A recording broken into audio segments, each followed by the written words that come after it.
Because our business model is hiring young people and turn them into famous scholars, or hope they become famous scholars as they get older, it's a good place to do research. But I think I got unusually lucky. I got that environment when it was tiny. The field was tiny. Most of the questions were unanswered, or if we had answers, they were like completely incorrect answers. The environment Douglas Diamond is describing is the University of Chicago, his home for over 40 years, where he tries to find theoretical explanations for real-world phenomena. His passion for economics, as you'll hear, developed early, sparked by an undergraduate course he took almost by chance, and that passion is still abundantly evident. So welcome to this conversation in which Douglas Diamond talks about the young science of financial economics. And yes, in his mind it is definitely a science. I hope you enjoy it.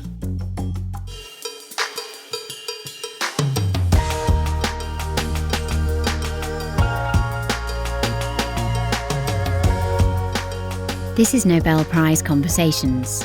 Our guest is Douglas Diamond, who received the 2022 Economic Sciences Prize for developing theoretical models about the role of banks in financial crises, models that form the foundation of modern bank regulation. He shared the prize with Philip Dybvig and Ben Bernanke. Your host is Adam Smith, Chief Scientific Officer at Nobel Prize Outreach. This podcast was produced in cooperation with Fundación Ramón Areces. Douglas Diamond is the Merton H. Miller Distinguished Service Professor of Finance at Chicago's Booth School of Business. He talks to Adam about the joys of working among researchaholics and learning to say no with the help of a rather rude electronic assistant. N-O. No! But first, he looks back on a memorable encounter during Nobel Week 2022. Let me start by asking, what was your best moment in Stockholm? Actually, my favorite one was on the second to last morning when I spoke to, it was called the high school, but I guess it's like a junior college, the people who are like 1 year past our high school in the US. Speaking to them, they asked interesting questions. They seemed truly excited by the topics. It was Ben and myself speaking there. That was actually my favorite thing. I was relaxed. They were very appreciative, and they were a bunch of interesting kids. That was my favorite. That's lovely. It was, I think, the busiest week of my life. I don't remember the week when I was born, but it's certainly up there of those two. Several of my friends and colleagues who'd won in the past warned me about pacing and making sure you use every free minute to put one's feet up and relax. Well, that must be one of the blessings of being at the University of Chicago, that you're surrounded by people who've been through this before, so they can give you tips. I have 3 colleagues currently who are non-emeritus on the faculty who won in the last decade. They gave me a lot of advice and warned me of potential pitfalls in this process. Maybe you can't reveal all the advice, but is there one piece that springs to mind? Well, basically, don't overbook yourself. Both of them told me, just don't put anything you don't have to in your schedule for the next 6 months, and wait until you get to Stockholm and you've returned from Stockholm and until you even think about it. And I've still followed that advice. I'm still putting the finishing touches on the paper version of my prize lecture and my autobiography. So basically, when people ask me to do something, I say, get in touch with me in the month of March and I'll think about it. Is it an enjoyable process writing your autobiography? It is. I hadn't sort of thought through all of these things. There's certain things I hadn't tied together in my life until I sat down to put them in some kind of an order that made sense. I enjoyed that. I would have rather done it on a more leisurely basis. My mean time for writing a paper of any sort, start to finish, is around 15 to 18 months. So I wrote 2 of them in a month and a half now. So it's a little off my normal pace. That's a very interesting point about paper writing, because one would have thought that there was always the worry about being scooped and getting the information out there as fast as possible, and to be so comparatively leisurely about it. Yeah, I put a strong premium on getting things more or less right, or as right as I can get them. So being the first person to get it 80% right is not as good as being the second person to get it at least 80% and getting to 99% right. I mean, for empirical work, if you just present the data, if you don't analyze it quite right, people can still learn something. If you present a theory that actually doesn't follow from the assumptions you say it does, you're actually destroying knowledge rather than creating it. Yeah, that's a great responsibility. I did hear that Richard Thaler gave you a special bell. Yes, it's called the Nobel. It's still in my office. Whenever I think about saying yes to something, I take a look at it. I don't have to push it as often as I did in the first few days. It basically says no more than 100 different ways. No, no, no, no, and things like that. What are you thinking about? Forget about it, all those different things. So it's a little toy that he passed along. I think we'd dearly like to hear it. Let me just look. Oh, I see it. Hold on. It says no with a big exclamation mark. Yes, and then you push it. No. You can push it again, and it says N-O. lots of different ways of saying no. So, Was that Richard Thaler's voice? Has he recorded this for you? No, this is something that someone gave to him. I think Danny Kahneman maybe gave it to him. Fantastic. He's in California in the winter right now, so I tried to return. He says, no, you'll still need it a little more. Hold on to it. At least until the next round of announcement, yes. Yes. The art of declining firmly but politely. Yes, Yeah. yes. So the University of Chicago has, I think you make it 33 laureates who they say are associated with the university in economics, out of just 92 people who've been awarded. So that's about a third of awarded Yes. laureates in economic sciences have associations with the university. So one has to ask, what is it about that place? So the interesting thing is, they're sort of divided pretty equally between the Booth School of Business and the Department of Economics. And our cultures are a little different in the two areas. But the thing that both of us have is everybody takes the other faculty members' research very seriously. There's no notion that publishing papers is some kind of a game or a counting exercise. So we're all trying to do something that has an impact on the world in very, very different styles. And we read the papers, we all go to workshops, are named for seminars, and listen carefully to the other people's work and try to get it as clear and perfect as possible. Compared to other business schools, our senior faculty stay more or less as productive as our junior faculty. Often in many places, people slow down and get other interests besides doing scholarly research. So we all are sort of researchaholics here and work very hard on it and get a lot of pleasure out of research when it goes well. So I think that's probably the most important thing that explains why so many people here have done research that had lasting impact. And I don't have a great model on how the prize committee for the economics prize chooses things, but it seems like lasting impact and other people either in the economics profession or in the real policy world using one's work. That seems to be the common trend of the people who they've picked. And that's sort of very consistent with what we all try to do here. I've been here, this is my first job out of graduate school. I've been here since 1979. Of the people who got the Nobel Prize since I was in economics, the only one who I haven't had as a colleague was Milton Friedman. He just left when I came. When I started as an assistant professor in the business school, the people in the business school were very nice to me and gave me lots of help. But the economics department, particularly Bob Lucas, who won the economics prize, and Jose Schenkman, who's a potential future winner, were very, very helpful to me. So it was a broad community of economists.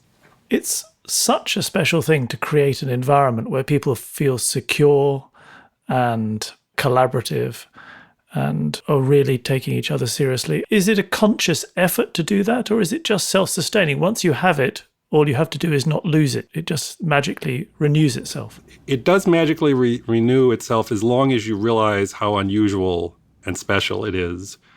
So within the Graduate School of Business, which was the name of this place before David Booth gave us some money and we renamed it, the finance group was basically run by Merton Miller and Gene Fama.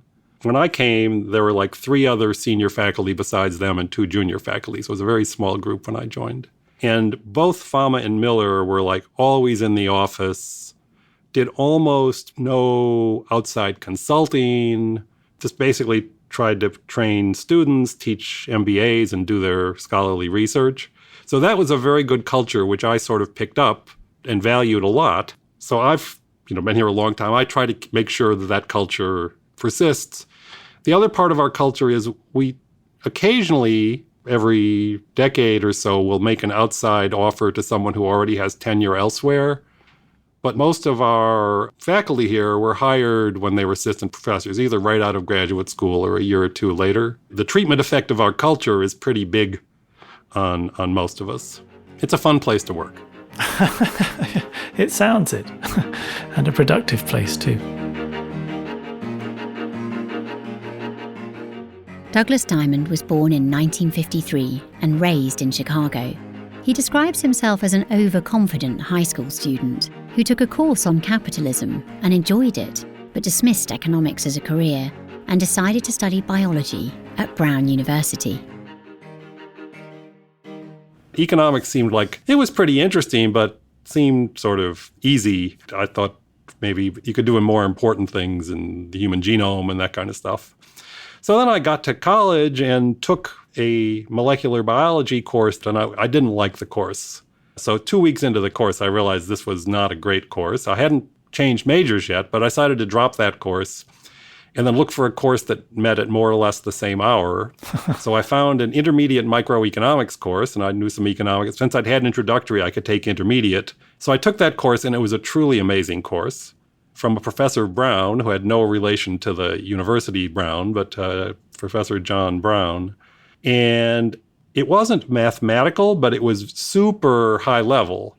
There's this part of, a very advanced part of economics that's called Arrow-Debreu theory. It's general equilibrium, where you think about uncertainty as a type of composite commodity of a lot of different goods that pay off in different states of the world. It's one of the most advanced things. So this was in this freshman course. And I said, this economic stuff it's still pretty easy for me, but it seems a little less trivial than just like supply and demand, which sort of seemed a bit obvious after you've, been around the market a little bit.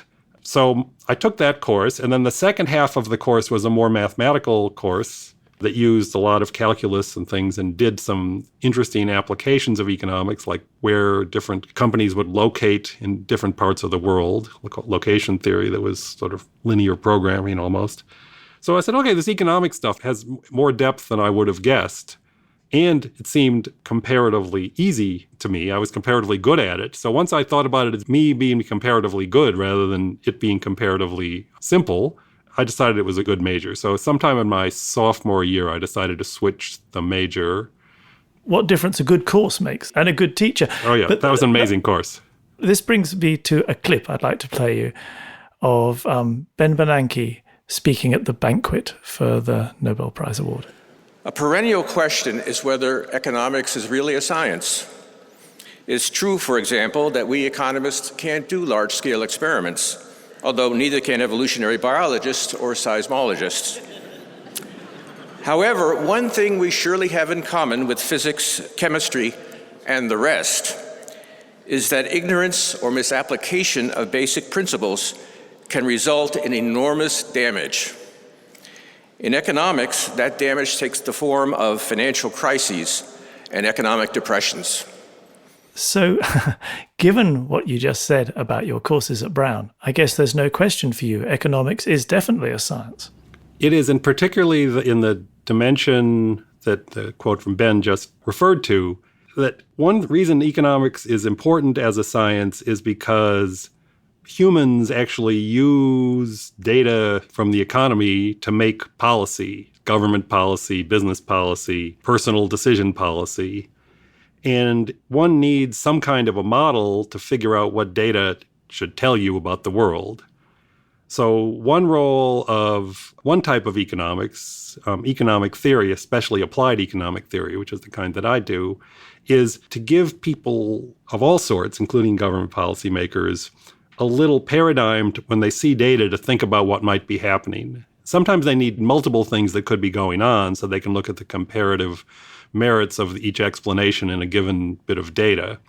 So since people make decisions, we need some theories and models, and they need to be for things like policymakers in monetary policy or financial stabilization, the kind of stuff that I focus on, need to be something you can sort of integrate quickly into your head without running something through the computer. If you're going to see a crisis like we saw in 2008, you need to say, what is this telling me? So that's important. And then the other thing that they talked about how, like seismologists, we can't just have a bunch of earthquakes to see what would happen. We don't really want to have a big depression to find out how you'd fight the next one. The other thing that economics needs to do and has been very successful in the last 30 years is figuring out how do you use data to figure out what's causing something else. This thing of a causal inference, the people who won 1 year ago, all three of them had a huge impact on coming up with methods for economists and non-economists to look at data about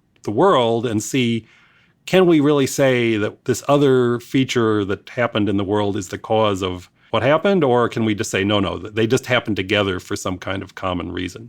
So that's I think why economics is potentially a science, is that we need to have a way to get views of the world that are distilled enough so that the human brain can use them in real time. I think economics is getting closer and closer to being a respectable science. Even when we were not the most respectable science, we still needed to keep pushing forward because the topic actually matters, to the planet, to the humans on the planet, and to the animals on the planet. One of the things that turned Douglas Diamond onto economics was the book The Monetary History of the United States by Milton Friedman and Anna J. Schwartz. Written in 1963, it argued that sound monetary policy is necessary for economic stability. The authors pointed to the consequences of the American Federal Reserve's actions and inaction during the Great Depression as an example of why it's important to have effective monetary policies in place. But the wonderful thing about that book is it was written in the style of economic history, where they described what actually happened. They showed the actual data. They had transcripts of the meetings of members of the Federal Reserve when they were thinking about monetary policy. So they described what actually happened. They showed the data, and then they gave their interpretation. No statistical analysis, just the data, and then their words and their descriptions of what happened. So it was very transparent. You could form your own view of what it meant, and you could see how their argument really seemed to fit the data. But the beautiful thing is, because they showed you the unanalyzed data, you could put your thumb on the scale wherever you wished. That's so rare. There's not too much policy analysis that's that descriptive of what happened and what the people were talking about when they made the decisions, what data they saw, just a lot about human decision-making and how a narrative that could be completely incorrect but sort of looked right could make people make bad decisions, how they could use it for persuading people who shouldn't be persuaded because the persuader was incorrect. It had the impression on me as a kid in college that policy making was important. Understanding these models, like what was causing what in the world, was important, and that people disagreed to a huge, surprising extent about what was causal and what wasn't, even to that day, even in the 1970s when I was reading the book. So when you were a graduate student at Yale, you and Phil Dybvig were both students of Stephen A. Ross. Yep. And you told me in the telephone interview how you met in his waiting room because he had this strange policy of not making appointments with his students. So you had to just sit outside his office waiting for him to do you the favor of opening the door and letting you in. Yes. So he was, in addition to being an amazing scholar and advisor, he also ran some business and consulting things. Some people would just leave town and go on the road and not be around for the students. So Steve would try to do his business work in his office. So he would always be around in case someone needed him in an emergency basis, or he was willing to talk. So Steve would be in the office pretty much every day. Some days he wouldn't have time to talk. Other days he'd have 2 or 3 minutes. Occasionally, if I or Phil or other students would have something interesting and urgent, you might talk to Steve for an hour. And Steve would rarely read anything. You just have to go talk to him and write it on this blackboard and have him think about it in real time. Thankfully, he was the quickest person in the economics profession, or certainly in the top 2 or 3. I think I still might be in graduate school if it wasn't for Steve, because I was sort of barking up the wrong tree in the method. I was trying to make things so general that they were unable to be solved by someone like me in the model. The math model was just too hard. And it was, even if I'd solved it was too complicated for people to understand. He convinced me to simplify things until I could understand exactly what was going on, and the math was like totally transparent. And what did he see in you that made him take you on? Not exactly sure. So I had an agenda, and I had problems I was interested in, and I'd had some incomplete tries at trying to get models that had the ideas that I had. So I think that was unusual to already have an agenda as a third-year PhD student. And then my longest suit is thinking quickly and talking about it. I'm better in talking than I am in writing. He was good at both, but he was also quick and a talker. So we could talk about ideas, what I was trying to do and what I thought the economic model might be before I wrote any equations down. And he was quick enough that we could both picture the equations that would be there without actually writing them down. So he was good at listening to what I wanted to try to do and then linking it to what was already out there. And actually, in the period after, I was the teaching assistant for the PhD course in macroeconomics that James Tobin taught. And I managed to convince the top 3 or 4 students from that class to go become students of Steve Ross. And they all did, and they've all become fairly famous economists and thanked me many times. I want to ask a little bit about the relationship with Phil Dybvig. Together in 1983, 40 years ago, you published this seminal paper on bank runs, which has been so influential. Something about your partnership leading to the Diamond-Dybvig model was very special. Let's hear Phil Dybvig talking about you for a second. Yeah, Doug is an amazing guy, and he's a great co-author. We worked so hard to make the paper simple, but during the time we were writing it, it could be somewhat intense. It was never unpleasant. One of us would say, well, we should assume this. And the other one would say, no, that'll be too complicated. We can never solve that. And the other one would say, well, how about if we try that? And then I'd say, no, that's going to throw away all the economics, and back and forth. And I'm hoping that as a result for economists that they'll find that to be a simple paper.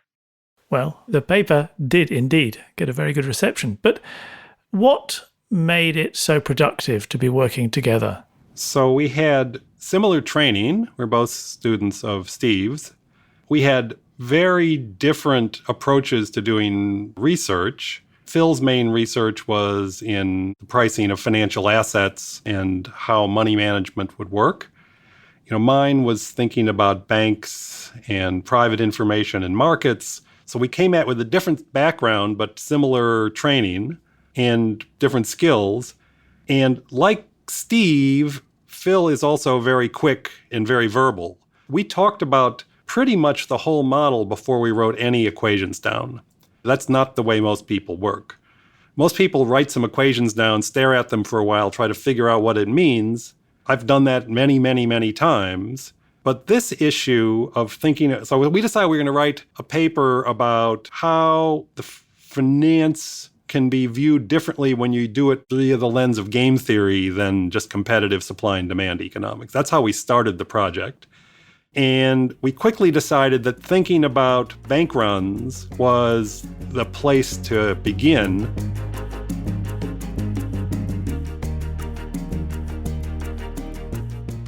So Adam, what is a bank run? A bank run is when lots of people who have money deposited in a bank decide they want their money back at the same time. And the bank doesn't actually have the money available to give them. Happily enough, most people only encounter bank runs in fiction. For instance, in the film that tends to get shown at Christmas, It's a Wonderful Life. Don't look now, but there's something funny going on over there at the bank, George. I've never really seen one, but that's got all the earmarks of being a run. You're thinking of this place all wrong, as if I had the money back in a safe. The money's not here. Well, your money's in Joe's house. That's right next to yours. And in the Kennedy house, and Mrs. Maitland's house, and 100 others. Suddenly, if the bank can't meet its obligations, it's in crisis. And one of the implications of the work of Douglas Diamond and Phil Dybvig in their model is that it's very important to prevent bank runs happening, because if they happen, it creates a very damaging financial instability across the whole financial system. Does the Diamond-Dybvig model make any recommendations? I suppose the answer to that is no. The model doesn't make implications. What it does is helps you understand what is happening. And I suppose that's the fundamental point of their work, that it allows policymakers to get a better grasp of what's going on in the banking system, and therefore be in a better position to avoid having bank runs happen in the future. That is the idea, at least. And it's been put into practice because the Diamond-Dybvig model has been central to the thinking of central bankers who, in the main, think that it's very important to avoid bank runs. The counter-argument is that it's better to let banks fail rather than prop them up. So there's still quite a lot of debate about this. Most central bankers seem to think that the path is clear and that it's very important to keep banks afloat when you can. But certainly there are people who disagree, and let's listen to what Douglas Diamond has to say about his critics. Some people who don't like the government ever doing anything said this was, we are the devil because we convinced them to not let all the banks in the world fail, which would have been good for the economy. That's a slightly mean characterization of what other people think. Right? There are people who said, the Federal Reserve and Ben Bernanke did the wrong thing. They shouldn't have intervened into AIG. They should have just let them fail. And maybe if Goldman Sachs had gone down too, that would have been a good thing. I don't agree with any of that. Just like we don't want to have earthquakes to find out how earthquakes work. We don't want to have, financial crises that are bigger than they need to be to find out whether we really need to stop them, nip them in the bud. Let me ask you about the age you were when you did this work. Published 40 years ago. You mentioned already that at the University of Chicago, both young and old contribute, that you don't stop producing work as you get older. Is there something very special about being a young person in this case, the field of finance, that allows you to do things differently, think of new approaches in a special way? Or is it really just that the time can be right any time? You could be young or old. Well, I think the two things that were special about that period, financial economics was a very young field. So like the oldest important paper at that point was Modigliani and Miller, which was 1958. Most of the stuff on pricing of financial assets was the mid-1960s. So it was a young field. And I think people had realized that we needed to expand. There were lots of questions that we knew we didn't know the answer to. And the University of Chicago was right in the center of the finance revolution. And my senior colleagues, particularly Gene Fama and Mert Miller, were very open to thinking about new, more nuanced ways of doing this. And the fact the group was so small meant that I got lots of attention from the senior faculty because I was the only assistant professor and there were two associate professors, John Ingersoll and George Constantinides. So I had a lot of attention. We're a much bigger profession and a much bigger group today. I think the University of Chicago, because we're very open, we don't hire senior faculty except very rarely, because our business model is hiring young people and turn them into famous scholars or hope they become famous scholars as they get older. It's a good place to do research, but I think I got unusually lucky. I got that environment when it was tiny. The field was tiny. Most of the questions were unanswered, or if we had answers, they were like completely incorrect answers. So like Fisher Black wrote a paper on banking and interest rates in a world without money, and he basically said, well, now that we have efficient financial markets, the traditional things that banks do are no longer needed because we can learn all of the information by looking at the stock price, blah, blah, blah. So we don't need to do financial accounting anymore. We don't need to monitor. So that was a paper he wrote in 1975. I read that paper, and then I read Friedman and Schwartz, and I said, no, that's the wrong way to think about it. Banks are still important, even though financial markets are remarkably efficient.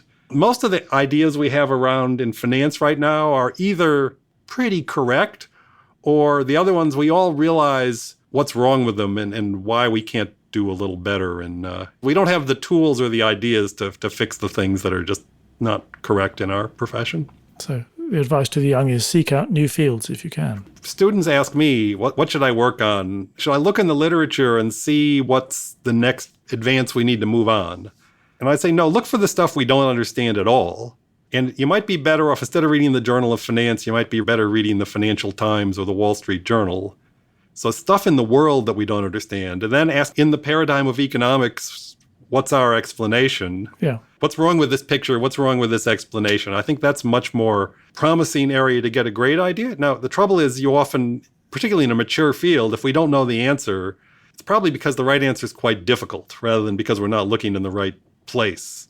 That's one reason it was easier for me, because we didn't even know how to ask the question of like, how do you optimally design a financial system?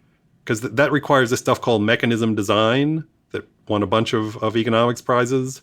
So that was a new tool that no one had ever put onto thinking about finance before. So both my dissertation paper, Financial Intermediation, Delegated Monitoring, and the paper with Phil, Bank Runs, Deposit Insurance, Liquidity, both of those are sort of mechanism design papers at some level. And, I was sort of the first person to try that approach on this question. And lo, it produced, without intending to, it produced the two main contracts that people use in finance. If I, tried that 10 years later, somebody else would have done it first. It wasn't obvious, but the answer turned out to be sort of obvious once I figured out what it was. What do you do for relaxation? Spend time with my family, my wife in particular, because my kids are grown and live on the opposite coasts of the United States. Our main thing, which we've still managed to do a bit of in this post-October period where my time became a bit scarce, we go for nice walks along the lakefront in the city of Chicago where we live. We like to go on hiking trips and vacations. We actually took 1 week of vacation, which was already been planned in January. We went to Mexico for a week and enjoyed things down there. Didn't do any work on my speech in that period, which means I'm still finishing it today. That's what we like to do. And I like to go see my children and my grandchildren. And music, I guess, is also important, because I heard on the grapevine that you were a DJ in college. Yes. So WBRU in Providence, that was the Brown University station, which was the commercial station and the number one radio station from 18 to 34 ratings at the time. Radio is less of a thing for music and young people these days. They're now internet-only station. But I spent a lot of my time in college listening to music, playing music on the radio, helping to take care of the station and its music. So I still listen to a lot of music. In fact, I listen to some music from the 1960s and 70s that I used to listen to. I'd spend more time listening to classical music, particularly it's a bit more relaxing than rock and roll or German space rock or things like that. You mentioned your children living far away, but your daughter is an economics professor. She's an economics professor at the Stanford Business School. She's an amazing economist. She won the Elaine Bennett Prize for the best female economics under a certain age just this last year. She won like a week after your people called and told me that I won the economics prize. So we had a good week that week in our family. What a diamond family week. Wow. And my son, who's a bit younger, he's an assistant professor of finance at the Wharton School of the University of Pennsylvania. He's doing incredibly well as well. So, my wife, Elizabeth Lee, is also an economist. So there's some memo on diversification of human capital that we never received, but it's worked out okay for us nonetheless. On the question of women in economics, the track record of the Economic Sciences Prize to women has been very, very poor. Just 2 female laureates out of all that have been awarded. But what do you have to say on the subject of women in economics? So there historically have been very, very few women in economics.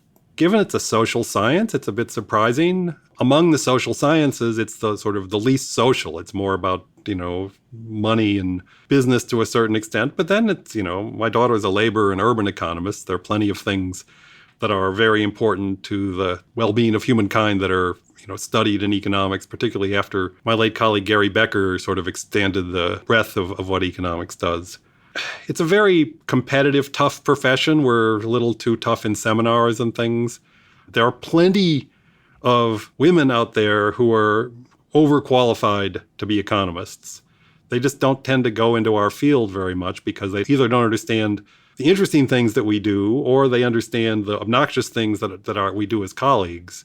That if we can get rid of the obnoxious things that we do as colleagues about being too aggressive in seminars and not understanding that men and women may have different weights on how much they put into childcare when their children are young, and that doesn't affect their long-run productivity, which I think was a major problem in the profession, which is not completely gone, but it's much better. I think those are the issues, I see just in our applicant pool, the PhD program. There are many more women, particularly super well-qualified women, than there were 20 years ago. So I think it's getting better, but I think even today, economics is toward the bottom of all technical professions in the fraction of women in our profession. Well, you obviously love your field, so deeply. You're a good advocate for it already.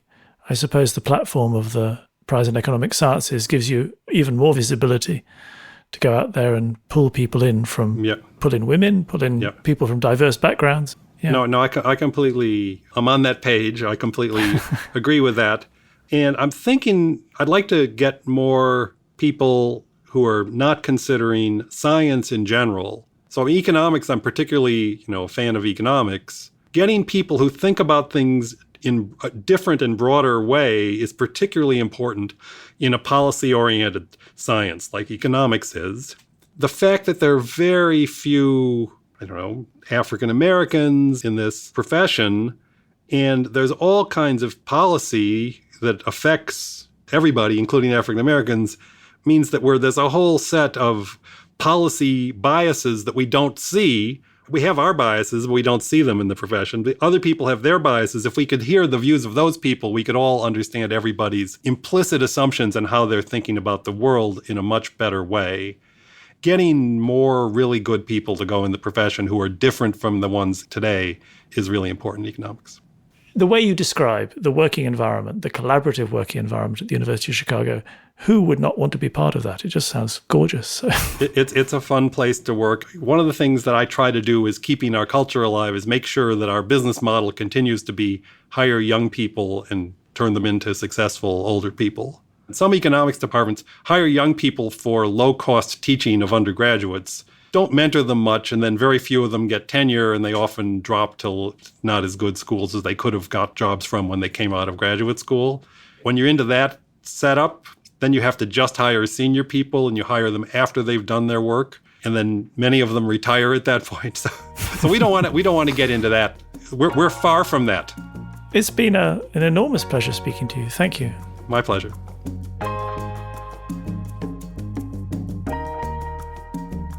You just heard Nobel Prize Conversations. If you'd like to learn more about Douglas Diamond, you can go to nobelprize.org, where you'll find a wealth of information about the prizes and the people behind the discoveries. Nobel Prize Conversations is a podcast series with Adam Smith, a co-production of Filt and Nobel Prize Outreach. The producer for this episode was Karin Svensson. The editorial team also includes Andrew Hart, Olivia Lundquist, and me, Claire Brilliant.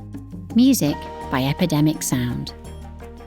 If you're in the mood for more listening from laureates with a connection to the University of Chicago, check out our earlier episodes with Richard Thaler or Paul Romer, or Roger Myerson, or David Card, or Andrea Ghez, or Frank Wilczek. You can find previous seasons and conversations on Acast, or wherever you listen to podcasts. Thanks for listening.